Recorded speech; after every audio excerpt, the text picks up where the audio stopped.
Todo me habla de ti, el universo también, estrellas, lunas y el sol, la nieve, el granizo y el mar. Las aves cantan para ti una sinfonía de amor. Tus obras perfectas son un sello de tu creación.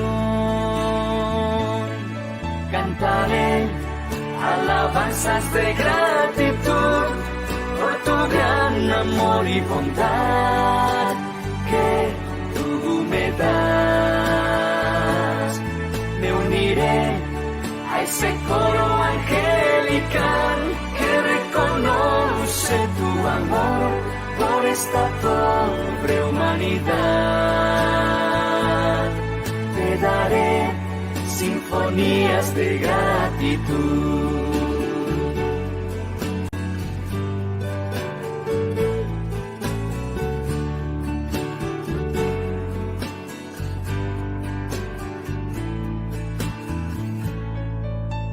Cada mañana, Señor, rindo mi corazón, te ofrezco mi humilde canción, en gratitud, oh Creador. Soy tu oveja, Señor, que busca tu protección. Abrázame con tu amor, tierno y amado pastor. Cantaré alabanzas de gratitud por tu gran amor y bondad que tú me das. Me uniré a ese coro angelical que reconoce tu amor por esta pobre humanidad. Cantaré alabanzas de gratitud por tu gran amor y bondad que tú me das. Me uniré a ese coro angelical que reconoce tu amor por esta pobre humanidad. Te daré sinfonías de gratitud. Te daré sinfonías de gratitud. Te daré sinfonías de gratitud.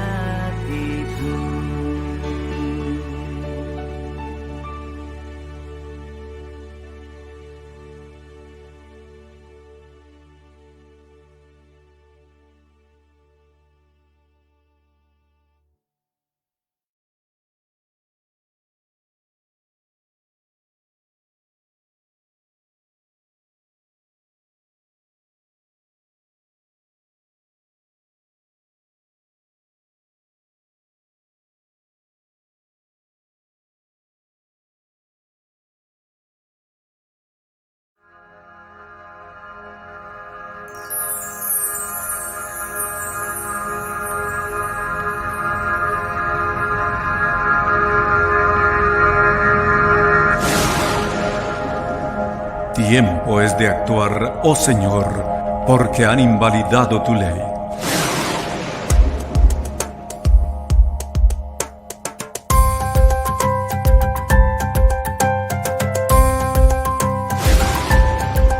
No tendrás dioses ajenos delante de mí. No te harás imágenes ni te inclinarás a ellas. No tomarás el nombre del Señor en vano. Acuérdate del día sábado para santificarlo. Trajo Moisés las 2 tablas de la ley de Dios. Fueron escritas al mundo por el gran yo soy. Tus mandamientos grabaste, Señor, en nuestras mentes y en el corazón. Oh, en el corazón, en el corazón. A ti, Señor, te doy doy la honra a ti, mi Dios, mi único. A ti toda la gloria por darnos tu santa ley. A ti, Señor, te doy la honra. A ti, Señor, mi único Rey. A ti toda la gloria por darnos tu santa ley. Tu santa ley. Tu santa ley. Honra a tu padre y a tu madre, para que se alarguen tus días en esta tierra. No matarás, no cometerás adulterio. Mi Dios ha dado a su pueblo su ley por amor. Su ley por amor, su ley por amor. Para que la obedecieran, qué gran bendición.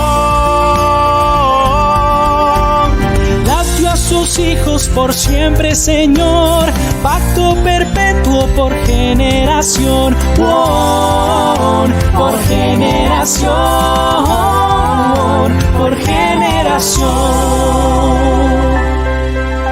A ti, Señor, te doy la honra, a ti, mi Dios, mi único Rey, a ti toda la gloria por darnos tu santa ley. A ti, Señor, te doy la honra. A ti, mi Dios, mi único Rey. A ti toda la gloria por darnos tu santa ley. Tu santa ley. Tu santa ley. No hurtarás. No hablarás contra tu prójimo falso testimonio. No codiciarás nada de tu prójimo. Cantemos todos alegres al Dios creador. Al Dios creador, al Dios creador. Digno de honor y alabanza, mi Rey y Señor.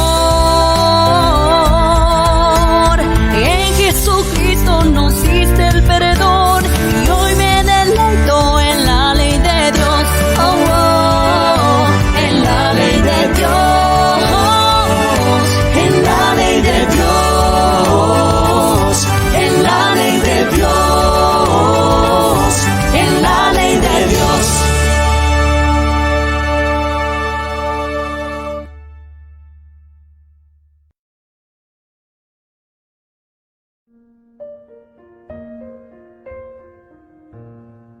Las palabras de Dios son totalmente claras. Ve a la gran ciudad de Nínive y proclama contra ella el mensaje que yo te digo. El contenido estaba definido. Jonás sería solo el mensajero de un contenido que Dios ya había pensado cuidadosamente para esas personas. Hay mucho predicador y expositor de la Biblia por ahí que usa el púlpito para desahogar, para dar su opinión, para proclamar sus ideas, para demostrar su indignación, su descontento con esto, con aquello, para reclamar de esto, reclamar de aquello. Esta no es la función del predicador bíblico. La función del predicador bíblico, del mensajero bíblico, es predicar la palabra de Dios, porque la gente solo será realmente alcanzada y transformada por la palabra de Dios, por un así dice el Señor, y no por nuestras opiniones, no por nuestros desahogos, por nuestras conjeturas o por nuestro abrir el corazón. ¿Y cuál fue el resultado del ministerio de Jonás? Versículo 5. Los ninivitas creyeron en Dios. ¡Qué maravilla! Los ninivitas no creyeron en Jonás porque predicó hermoso, porque hizo un llamamiento dramático. No creyeron en Jonás a causa de sus credenciales teológicas. Los ninivitas creyeron en Dios porque fueron impactados por Dios. Esto significa que el mensajero desapareció y Dios fue exaltado. Hay algo muy equivocado cuando el predicador expone la palabra de Dios y después todo el mundo sale hablando de él, del predicador. Cómo él predica bonito, cómo él explica bien, cómo ese pastor conoce los textos bíblicos, cómo conoce el griego, el hebreo. Algo está mal cuando eso es lo que queda después del mensaje. Después del mensaje, la gente tiene que hablar de Dios y el predicador tiene que desaparecer. Cuando la palabra de Dios es debidamente predicada, la respuesta no viene en forma de elogios, no viene en forma de palmas, no viene en forma de silbidos, no viene en forma de felicitaciones. La respuesta viene en forma de pecados confesados, arrepentimiento demostrado y vidas transformadas. Piensa en eso con cariño y que Dios te bendiga en este día.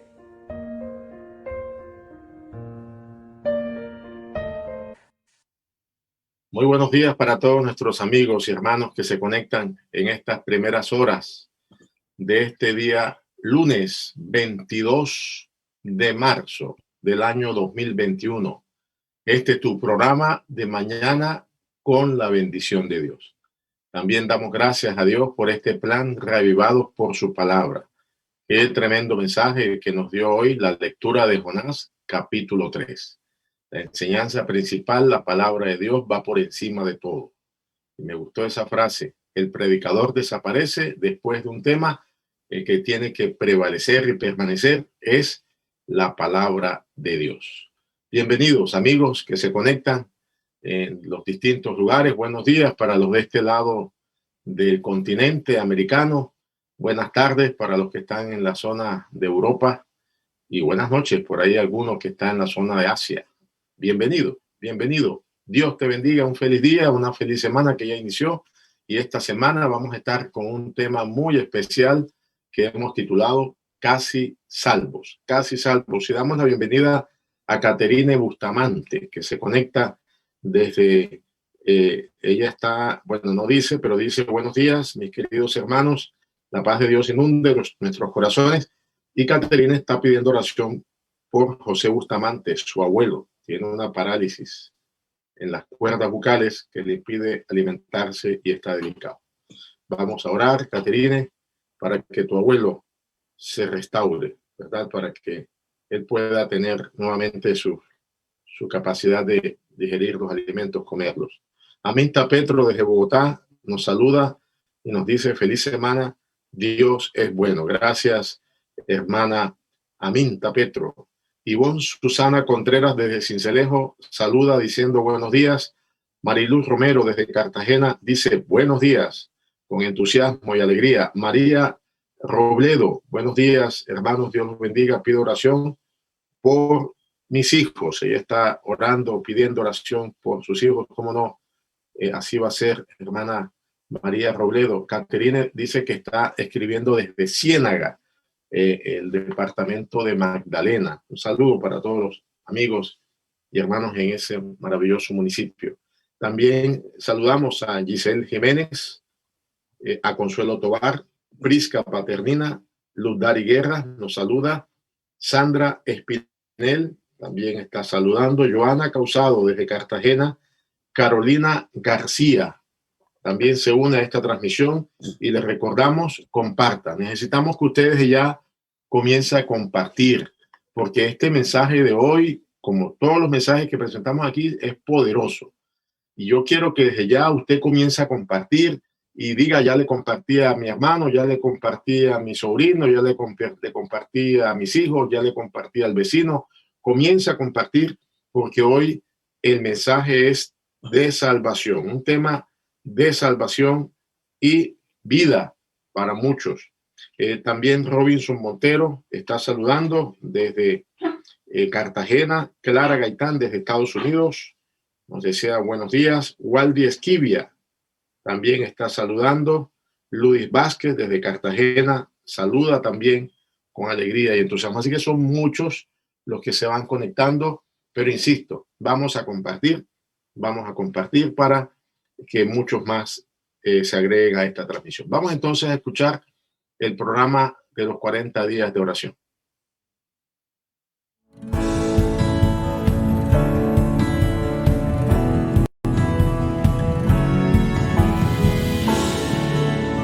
Hola, ¿qué tal amigos?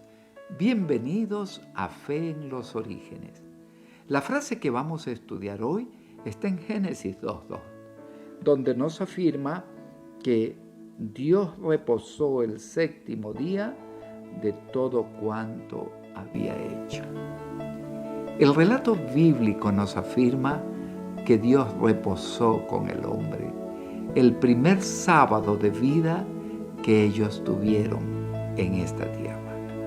Shabbat es el verbo que se utiliza y es traducido como reposo. Es el corolario de una obra creada. Como cuando usted termina su día de labores y dice, acabé mi tarea, me voy a reposar, y el reposo viene a ser parte de ese día fructífero y maravilloso que usted tuvo. El reposo en este contexto señala en primer lugar una obra acabada. Es por eso que con toda propiedad se señala al sábado como un monumento recordativo de la creación divina.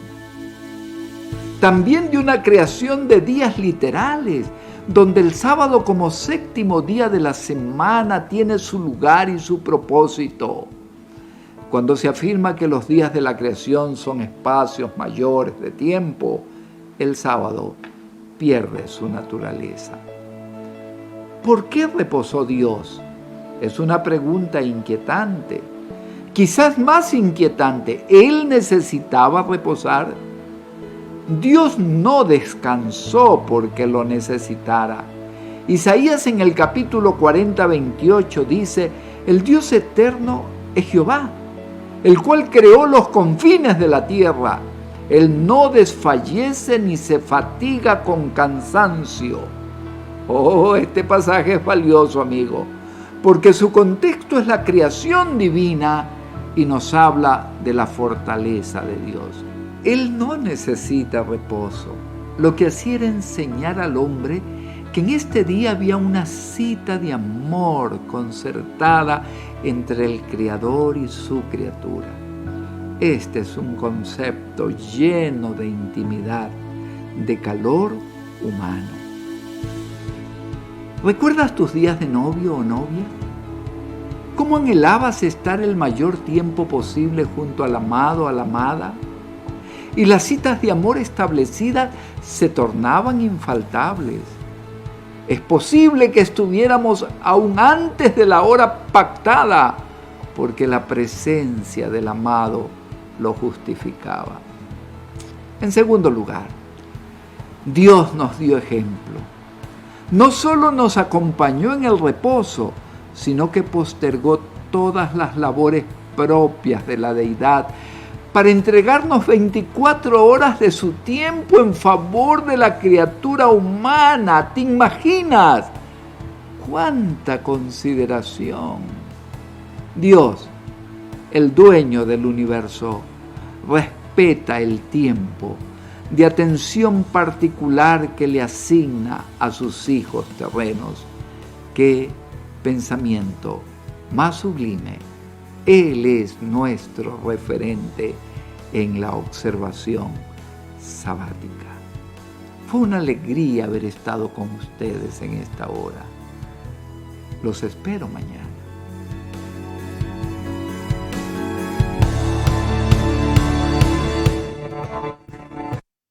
Buenos días. Gracias a Dios por el día de reposo. Gracias a Dios por el día sábado que nos da para que el Señor, nosotros podamos recordar que hay un Dios creador, pero también un Dios redentor y mucho más un Dios sustentador. Misael Pérez está contento con esta transmisión. Un saludo para él desde Cartagena. Y también nuestro querido amigo Omar Torres, que está compartiendo. Omar, necesitamos que hoy dupliques el compartir con toda la zona allí de Sincelejo y el departamento de Sucre. Muy bien, en esta mañana para mí es un gusto presentar al invitado de esta semana, el pastor Mario Niño Espitia. El pastor Mario Niño vive actualmente en Miami. Ya él goza de los privilegios de la jubilación por su servicio. Él es casado con la hermana Raquel de Niño. Tienen 3 hijos de esa unión, David, Eduardo y Beth. Creo que ya es, bueno, ya él es abuelo y tiene también una descendencia larga y grande. El pastor Mario Niño tiene estudios de licenciatura en teología de nuestra Universidad Adventista en Medellín. También tiene maestría de Ciencia de la Salud Pública de la Universidad de Loma Linda y tiene un doctorado en Teología Pastoral de la Universidad de Andrews. El pastor Mario Niño goza de una trayectoria maravillosa, una experiencia que de pronto pocos tienen. El pastor fue pastor de iglesia, el pastor Mario Niño fue departamental de campo local, fue presidente de la Asociación del Atlántico cuando comprendía todo el territorio que hoy también es del Caribe colombiano. Así que en Barranquilla y toda esta zona de la costa también es conocido. El pastor después fue departamental y secretario de la Unión Colombo-Venezolana, la Unión Colombiana, y después llegó a ser departamental de división en el área de la mayordomía. También llegó a ser departamental de mayordomía de la Asociación General. Siempre su área que más le ha gustado ha sido la mayordomía y para mí es un privilegio, Pastor Mario, presentarlo en esta mañana. Dios le bendiga. ¿Cómo amanece, pastor? Muy bien. Amén, pastor. Bienvenido, nos alegra verle. Yo sé que muchos hermanos acá de esta zona estarán contentos de acompañarle en esta semana después de mucho tiempo no verle. Adelante, pastor. Muy bien. Buenos días, me alegro. Un saludo para todos los que se han conectado y se están conectando. Tenemos la oportunidad esta semana de considerar un tema muy importante que hemos titulado Casi Salvos. El Señor Jesús, cuando estuvo en esta tierra, según lo registra el Evangelio de San Lucas, en el capítulo 19, versículos 9 y 10, declaró: hoy ha venido la salvación a esta casa, porque el Hijo del Hombre vino a buscar y a salvar lo que se había perdido. Podría de pronto también esta ser nuestra experiencia durante esta semana. Vamos a hablar de este tema tan importante, definiendo qué es salvación.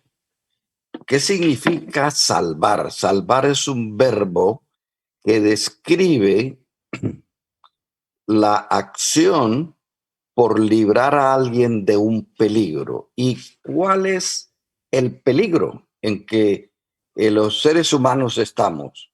El peligro ha sido a través de los siglos perder el privilegio de recuperar la vida eterna, porque el hombre fue creado para vivir indefinidamente, para que no enfrentara la muerte. Pero este privilegio se perdió y ahora estamos por fuera del reino de Dios, pero con la oportunidad y la opción de poder recuperar. Pero para eso nosotros necesitamos entender las condiciones y los requisitos que Dios ha determinado. Siempre que vamos a hacer un análisis de nuestra vida en cualquiera de las áreas, sea lo físico, lo mental o intelectual, lo emocional o lo espiritual, siempre debemos hacer una pregunta. Esta es la pregunta de investigación. ¿Cuál es el problema? Y específicamente en el área espiritual y religiosa, conocer el problema y explorar la solución al mismo es lo que nos proponemos hacer desde hoy. Lo espiritual y lo religioso se relacionan entre sí, pero son dos cosas diferentes, porque una persona puede ser religiosa sin necesidad que sea una persona espiritual.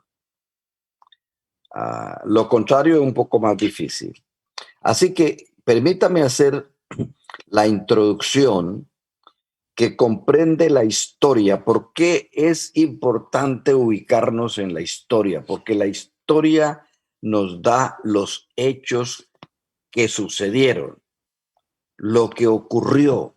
Nosotros no podemos, nadie puede cambiar la historia, porque la historia es un registro del pasado. Entonces, ¿qué sucede? Si alguien hoy se levantara a decir que la Segunda Guerra Mundial se originó fue en Italia, eso sería un absurdo, porque la historia nos confirma que la Segunda Guerra Mundial se originó en Alemania cuando Hitler, el 1 de septiembre de 1939, invadió Polonia y se adueñó de ese territorio. Así que la historia es importante, recordemos, no podemos cambiar la historia. En la vida espiritual y religiosa, también la historia es un componente necesario. Y déjeme decirles, hay 7 periodos históricos del cristianismo. Esos 7 periodos cubren más de 2000 años en la historia del cristianismo. El primer periodo se conoce como Éfeso, el siglo I, donde el cristianismo tuvo un impacto extraordinario y prácticamente en 50 años cubrió todos los países de la cuenca del Mediterráneo. Pero en menos de 20 años se vino a pique, sencillamente porque perdió el impulso, perdió el primer amor. El periodo de Esmirna cubre los siglos II y III. Este periodo se caracteriza porque la iglesia cristiana, se está hablando del cristianismo, de la iglesia cristiana. La iglesia cristiana en el siglo II y III se enfrascó en una discusión teológica acerca de la naturaleza de Jesús. Y algunos decían una cosa y otros decían otra, así que formaron 2 grupos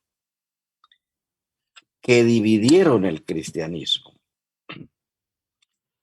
El tercer periodo es el periodo de Pérgamo, que cubre los siglos IV, V y VI.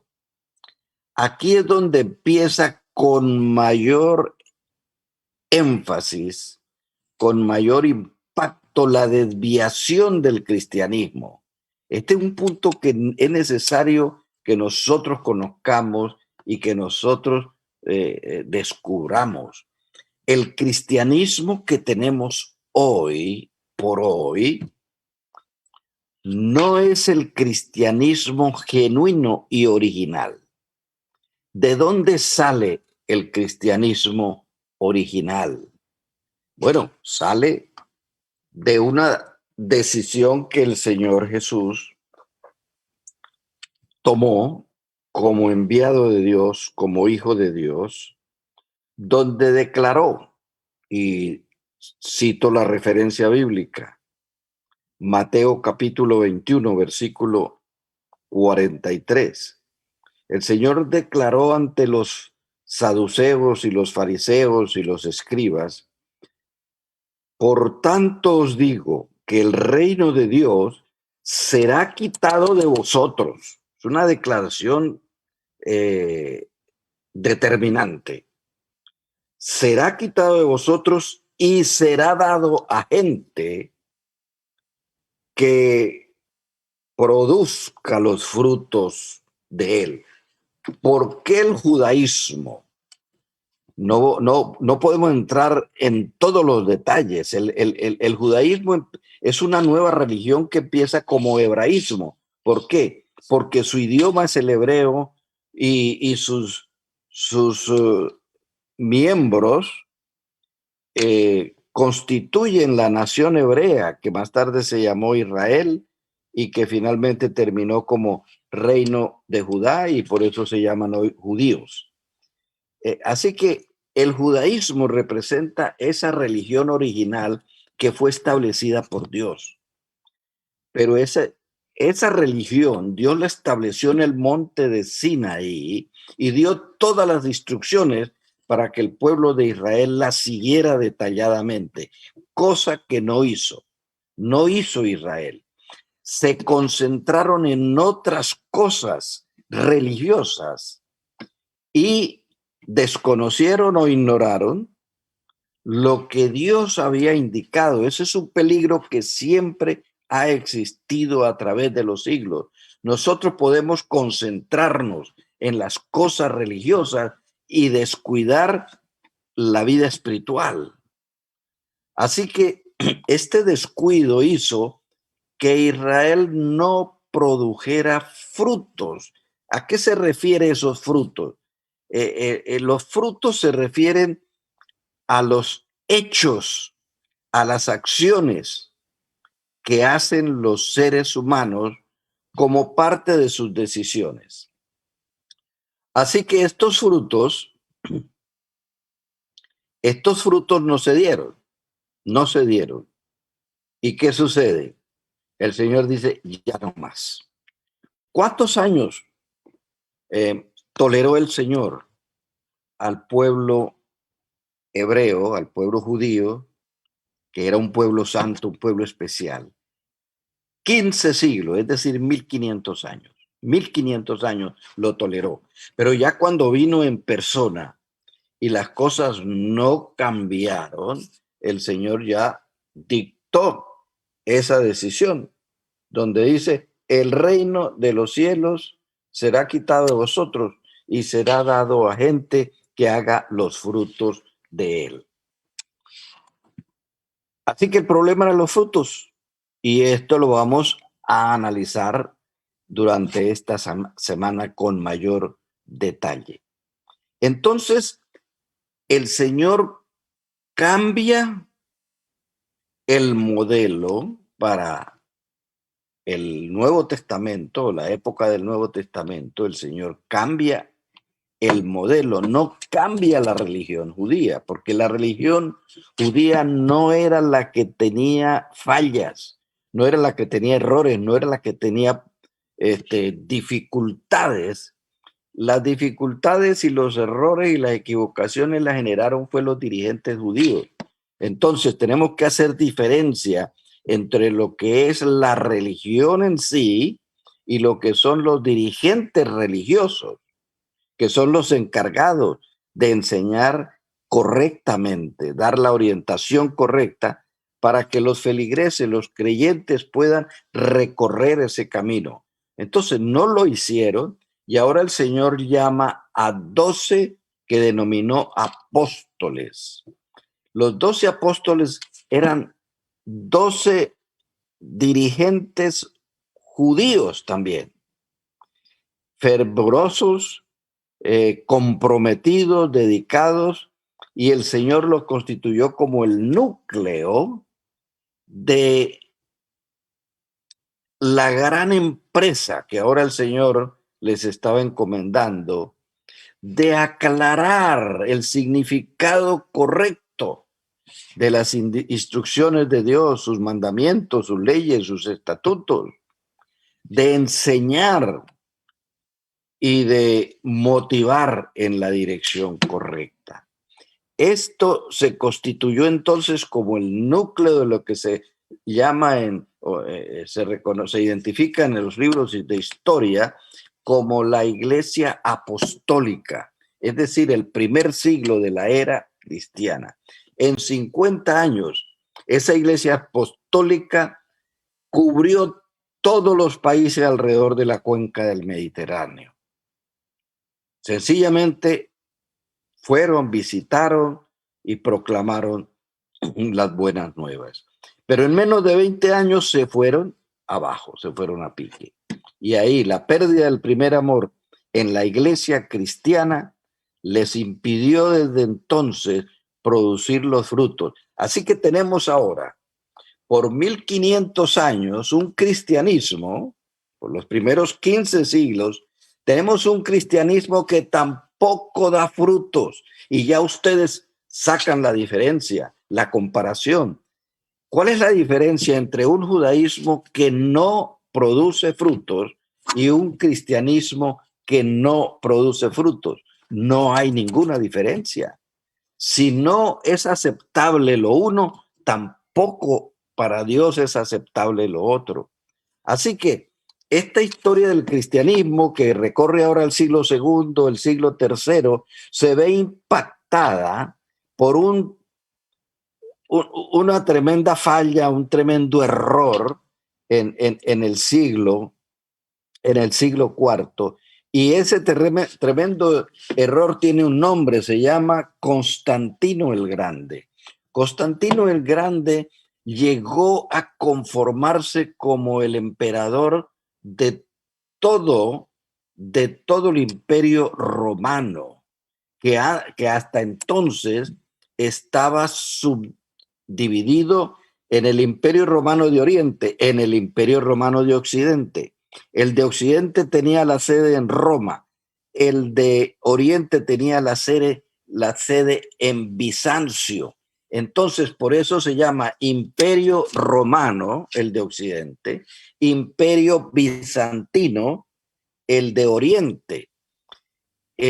Constantino le cambió el nombre también a Bizancio y le puso Constantinopla. Hoy es la ciudad de Estambul. De nuevo tiene un nombre. Entonces, ¿qué sucede? Constantino, por ley del imperio, todo emperador automáticamente era reconocido como el pontífice máximo del paganismo, que era la religión oficial del Imperio Romano. Tomen nota de este detalle. Todo emperador romano que a través de los años surgía y era elegido, se convertía y se reconocía automáticamente en el pontífice máximo del paganismo. Pero ahora, en una historia que es muy interesante, pero que no tenemos el tiempo para poder presentar los detalles, Constantino tiene una revelación donde dice que el Dios de los cristianos le estaría garantizando la batalla que él tenía en el enfrentamiento con el otro emperador de la otra parte del imperio, y que les garantizaba la victoria. Y al día siguiente sale con sus ejércitos con la plena seguridad de que ellos tienen la victoria asegurada, y efectivamente se convirtió Constantino el emperador de tanto la zona de Oriente y de la zona del Occidente, de todo. Llegó a ser emperador único. Él no le preguntó a nadie, escuche esto, no le preguntó a nadie si al incorporar el cristianismo como parte de la religión o de una de las religiones del Imperio Romano, si él también era el pontífice máximo del cristianismo. No le preguntó a nadie. Él lo asumió como un hecho.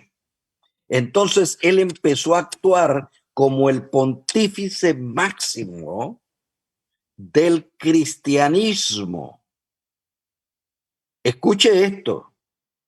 No fue el obispo de Roma ni la sede de Roma la que en ese entonces era el pontífice máximo.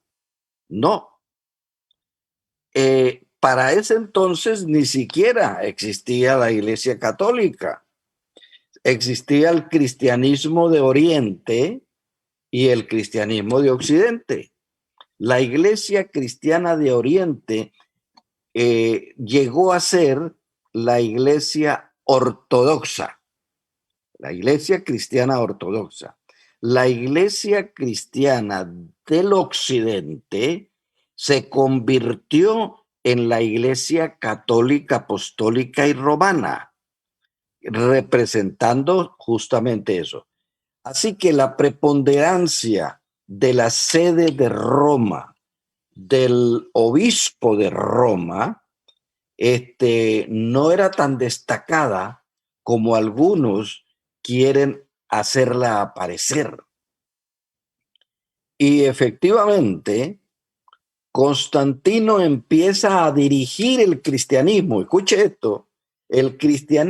Constantino empieza a dirigir el cristianismo, y el propósito de él era que ese cristianismo pudiera integrar todo el imperio y unirlo más. Así que se inició esta tarea en el siglo IV. Dirigía el Constantino, dirigía en virtud de que era emperador, no en virtud de que se había convertido al cristianismo, no en virtud de que se había bautizado. Constantino como emperador dirigió durante todos sus años hasta el año de su muerte. Y justamente un tiempo muy corto antes de su muerte, él decide que lo bauticen, como por un asunto convencional allí. Pero Constantino dirigió el cristianismo sin ser cristiano realmente, sin ser bautizado, sin identificarse con lo que era la esencia, la base bíblica y teológica del cristianismo. Pues bien, este fue un impacto que duró por prácticamente 2 siglos, para caer en el periodo histórico de Tiatira, que son el periodo más largo, porque es desde el siglo XVI hasta del siglo VI, perdón, hasta el siglo XVII. Es lo que se conoce como la Edad Media, que también se identifica como la Edad Oscura. ¿Por qué oscura? Porque ahí el cristianismo tomó dominio, pero el cristianismo, que ya había estado desviado, ya había sido desviado por Constantino, ahora es desviado aún más por los nuevos dirigentes religiosos, quienes establecieron la Biblia, la tradición por encima de la Biblia. Establecieron el sacerdocio en el cristianismo, cosa que no fue transferida. Del judaísmo al cristianismo no se transfirió el sacerdocio levítico. Los apóstoles no fueron denominados como sacerdotes, ni fueron ordenados como sacerdotes. Así que hay cosas que sencillamente necesitamos conocer en esta historia del cristianismo. El sacerdocio es algo extraño y algo que no estuvo incluido en el plan de Dios. Y también se introdujo el énfasis de que por medio de las obras nosotros podemos ganar la salvación. Una declaración que es completamente errónea. Y ahí es donde surge, en el siglo XVI, surge la protesta. Pero no surge la protesta en un solo lugar. No surge solamente en Alemania con Martín Lutero. También surge la protesta en Francia con Juan Calvino. También surge la protesta en Suiza con Zwinglio. También surge la protesta en Inglaterra. Y efectivamente, todos estos eran dirigentes católicos, porque quien tenía el predominio en Europa era la Iglesia Cristiana Occidental, que ahora estaba convertida en Iglesia Católica. Así que Martín Lutero era un teólogo católico que enseñaba en la Universidad de Wittenberg, y Juan Calvino era un teólogo católico que estaba en Francia y enseñaba allí. Y Zwinglio también era otro, o sea, todos eran dirigentes católicos formados en el catolicismo. El catolicismo ha siempre formado sus ministros en áreas como la tradición, la liturgia y la filosofía. Esas son las 3 áreas que dominan, pero no han sido formados en el estudio de la Biblia. Martín Lutero, por propia iniciativa, toma el interés y empieza a leer y a explorar una Biblia que se encontraba en la biblioteca de la Universidad de Wittenberg. Así que esta protesta es una protesta múltiple, no de una sola persona. Y en ese siglo XVI, en cuestión de 17, menos de 20 años, estas protestas se convirtieron en ramas divisorias del cristianismo. Entonces ya teníamos dos: la de Oriente, que es la rama ortodoxa, la de Occidente, que era la rama católica. Ya eran dos ramas, pero ahora hay que añadirle la reforma protestante luterana, la reforma protestante calvinista, la reforma protestante radical, la reforma protestante y política, que fue más bien de corte político, que fue la reforma de Inglaterra. Entonces son cuatro ramas que se añadían a las dos tradicionales. El cristianismo quedó dividido en 6 ramas. Escuche esto: 6 ramas que continuaron subdividiéndose al interior hasta llegar a tener, al final del siglo XX, más de 44,000 denominaciones cristianas. Esto es una cifra increíble. Ninguna otra religión mundial genera o ha generado un desorden tan espantoso. 44,000 denominaciones que supuestamente tienen la Biblia como base, pero que no comparten en la interpretación. ¿Por qué? Porque aquí, que este tema de hoy es el tema de introducción para sentar las bases. Aquí tenemos que dejar bien claro que la autoridad en aspectos espirituales y religiosos es la Biblia, las Sagradas Escrituras. Pero la palabra de Dios necesita ser interpretada correctamente. Ahora, hay un proceso donde hay pasos que hay que seguir cuidadosamente. Si se sigue cuidadosamente el proceso, la persona llega al punto final, que es la interpretación, y entonces va a interpretar correctamente. Cuando el proceso no se sigue cuidadosamente, la persona llega al final, pero la interpretación es incompleta y muchas veces errónea. Así que esta es la situación del cristianismo.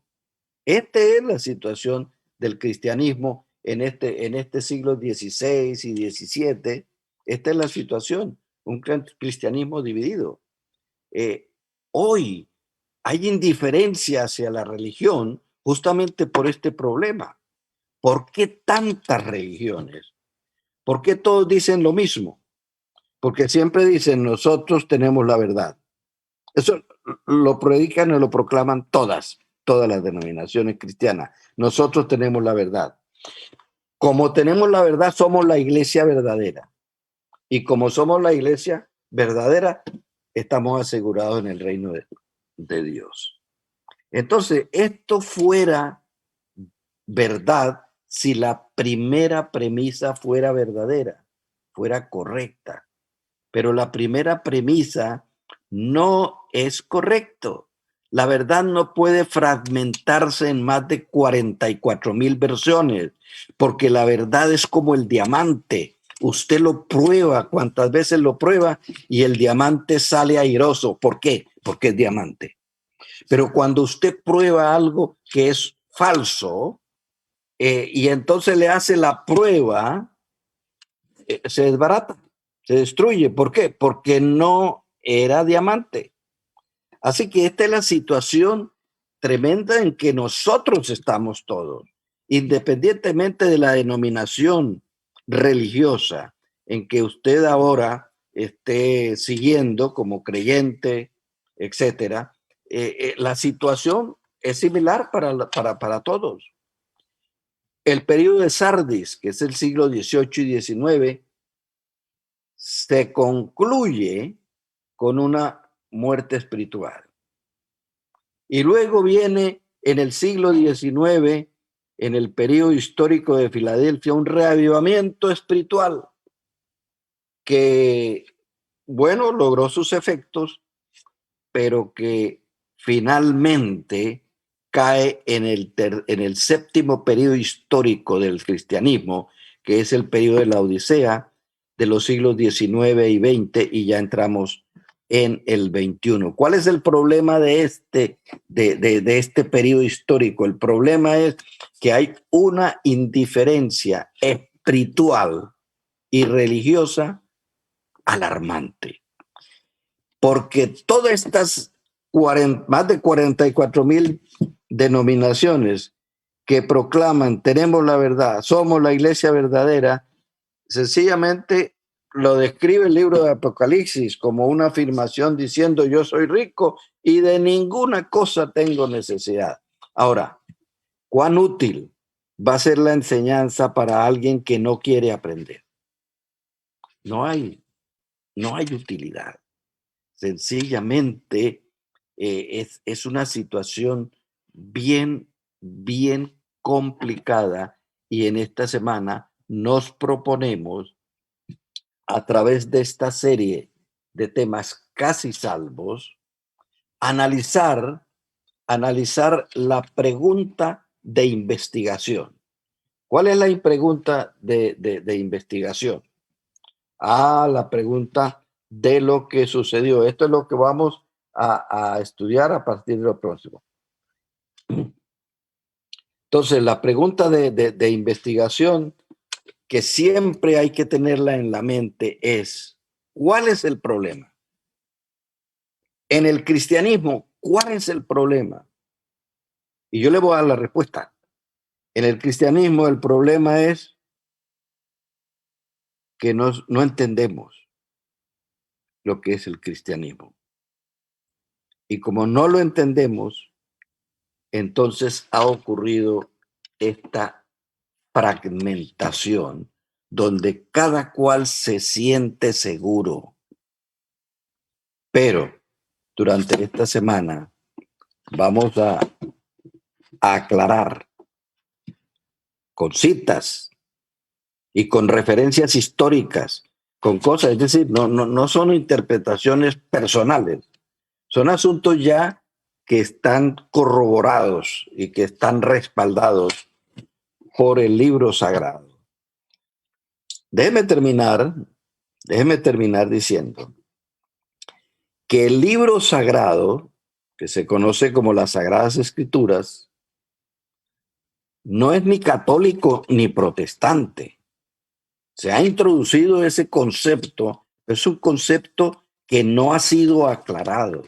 La Biblia no es ni católica ni protestante, porque la Biblia es hebrea, fue entregada a los hebreos, se entregó en el idioma hebreo, y es el componente que se llama Antiguo Testamento.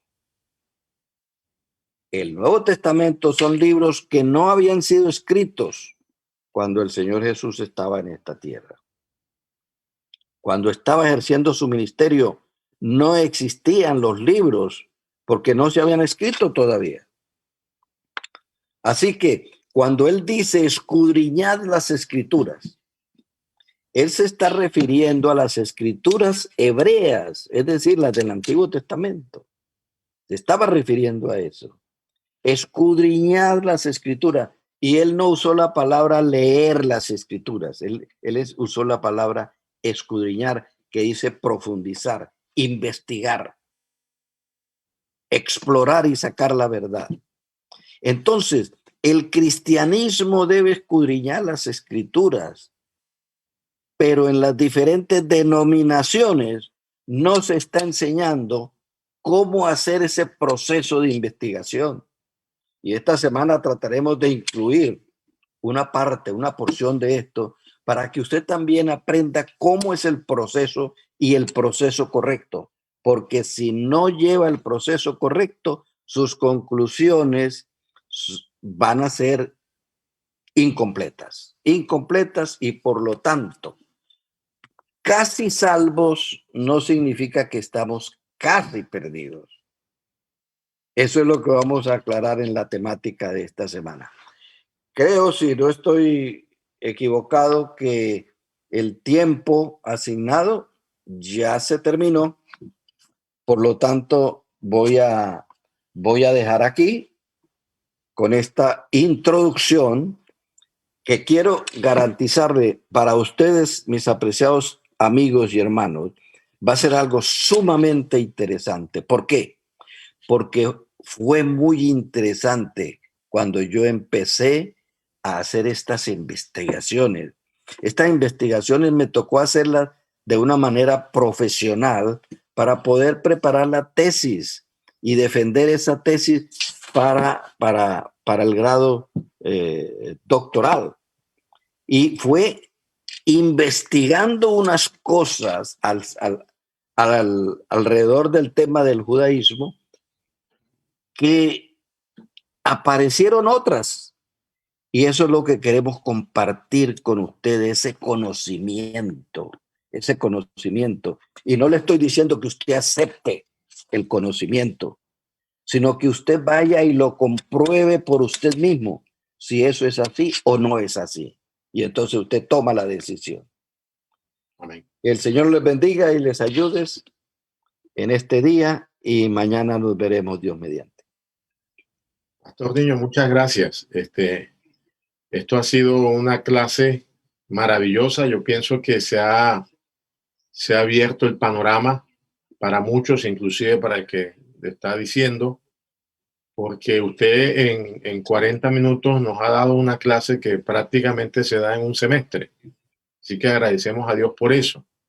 Tenemos el agradecimiento de muchas personas. Vicente Verdugo desde Filadelfia, Estados Unidos, agradece por esta enseñanza.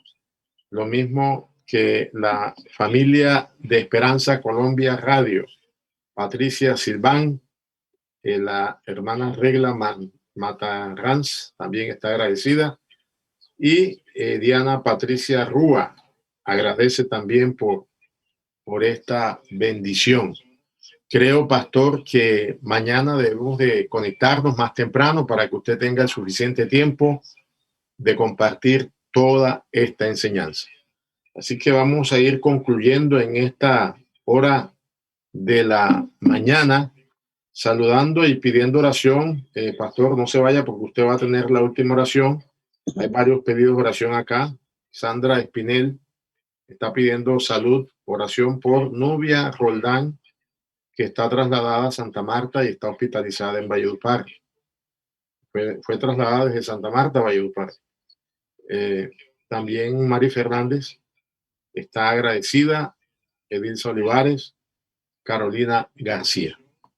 Así que mañana, pastor, vamos a estar otra vez aquí temprano, porque es la segunda parte. Pastor, yo creo que usted ponga otra vez allí en la pantalla la filmina donde está la página donde la gente, los hermanos y amigos pueden ingresar, y si usted quiere ampliar este conocimiento, si usted quiere ampliar esta clase, usted entra a la página, que es la página del pastor Mario Niño, donde él amplía con más detalles, con más tiempo, con todo el espacio, lo que él ha dicho en esta hora. Es la página Interreligioso. ¿Usted la tenía ahí puesta, pastor?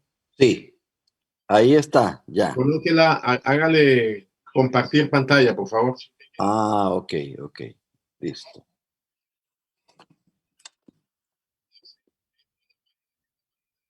Vamos entonces a salirnos. Es la página Inter-medio religioso. Sí. Así Inter-medio religioso. Sí, mañana podemos hacer más énfasis. Sí, esa página la estuve mirando, pastor, y me pareció muy interesante la página. Nuevamente la compartimos, inter-medio religioso.com. Ya está bajito, ahí está colocada, mírala. Ingresemos a esa página y allí está el tema y otros más. Pastor Niño, por favor, tenga la oración y coloquemos en en las manos de Dios todos los pedidos que hay en la transmisión, las 300 personas que se conectaron hoy. Nuestro querido y amante Padre Celestial, los que estamos hoy conectados en esta red a diferentes países del mundo, somos tus hijos, Señor. Amén. Somos tus hijos que caímos en una trampa, la trampa generada por un ángel, Lucifer, y que perdimos tremendos privilegios, uno de el privilegio de vivir por la eternidad. Gracias porque tú nos brindas la oportunidad de recuperar este y tantos otros privilegios. Pero queremos que en esta semana tú nos ayudes, nos abras nuestra mente a la comprensión y el entendimiento de las sagradas escrituras que fueron dadas 1500 años antes de Cristo, cuando no existía el panorama religioso difícil de entender que tenemos hoy.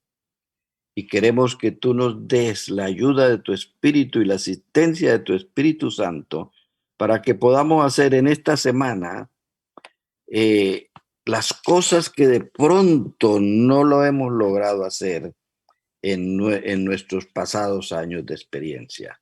Bendice en este día a cada familia, en sus proyectos, en sus sueños, en sus necesidades, en sus peticiones, y sé propicio, Señor, a cada uno. Que tus ángeles nos acompañen hoy es nuestra oración que elevamos en el nombre de Jesús. Amén. Amén. Muchas gracias, pastor. Jehová te bendiga y te guarde. Jehová haga resplandecer su rostro sobre ti y tenga de ti misericordia. Alce Jehová sobre ti su rostro y ponga en ti la paz. Un feliz día para todos. Dios les bendiga. Nos vemos mañana, 6 en punto de la mañana, en este tu programa de Mañana con la bendición de Dios. Un buen día. Gracias.